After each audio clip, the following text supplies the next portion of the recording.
2 రోజుల క్రితమే నేను చెప్పాను ఈ విషయాన్ని. వైజాగ్లో ఒక బ్యాక్డోర్ కంపెనీ నెక్స్ట్ బోర్డు తిప్పేపోతా ఉందని చెప్పి కరెక్ట్ 3 days బ్యాక్ నాకు ఒక స్టూడెంట్ చెప్తే నేను వీడియో చేసి అప్డేట్ చేశాను. సో అట్లీస్ట్ కొంతమంది అన్న సేవ్ అవుతారు అని చెప్పి దాని గురించి ఈరోజు వార్తల్లో వచ్చింది.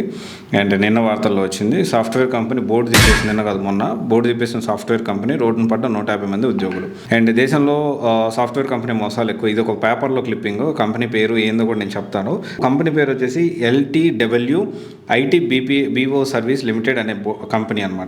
సో 150 మంది రోడ్డును పట్టారు. అండ్ దీనికి సంబంధించి వాళ్ళకి లాస్ట్ 10 months నుంచి జీతాలు ఇవ్వట్లేదని చెప్పి and at the same time PF కూడా చెల్లించట్లేదు, నకిలీ ఇన్వాయిస్లు ఆఫర్ లెటర్తో మోసం చేశారని చెప్పి చెప్తా ఉన్నారు. ఇక్కడ మ్యాటర్ ఏంటి అంటే I was surprised and amazed. ఇంకెన్ని కంపెనీస్ వైజాగ్లో ఉన్నాయి, ఇంకా బ్యాక్డోర్ ద్వారా ఏ కంపెనీలో జాయిన్ అవుతున్నారు ఒకసారి కమెంట్లో తెలియజేయండి. అందరికీ తెలుస్తుంది ఎంతమంది మోసం చేస్తున్నారు ఏంటి అనేది.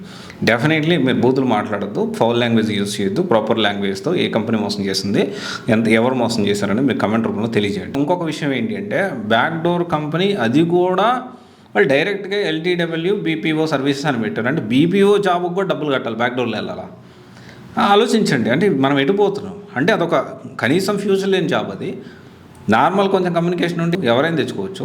అలాంటి జాబ్కి కూడా డబ్బులు కడుతున్నారంటే అర్థం చేసుకోండి పిల్లల మైండ్ సెట్ ఎలా ఉంది. అండ్ డబ్బులు కట్టేవాళ్ళు, నేను మిమ్మల్ని బాధ పెట్టాలన్న ఉద్దేశం కాదు. మీరు ఆల్రెడీ కట్టారు, దానికి సంబంధించి పోలీస్ కేసు పెట్టండి, దానికి సంబంధించిన చట్టం దాని పని దాన్ని చూసుకుంటుంది. ఇప్పుడు ఏంటి అంటే ఈ డబ్బులు ఎప్పుడు రికవర్ అవుతాయి అనేది భగవంతుడికి తెలుసు.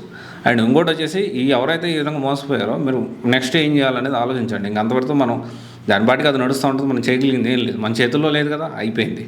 అండ్ అందరూ కూడా మీ అందరూ గుర్తుపెట్టుకోండి, నేను చాలా కంపెనీస్ గురించి నాకు ఇన్ఫర్మేషన్ వస్తే వెంటనే నేను అప్డేట్ చేస్తున్నాను. బట్ ఏంటి అంటే అన్ఫార్చునేట్లీ అప్పటికే జరగాల్సిన నష్టం జరిగిపోయింది.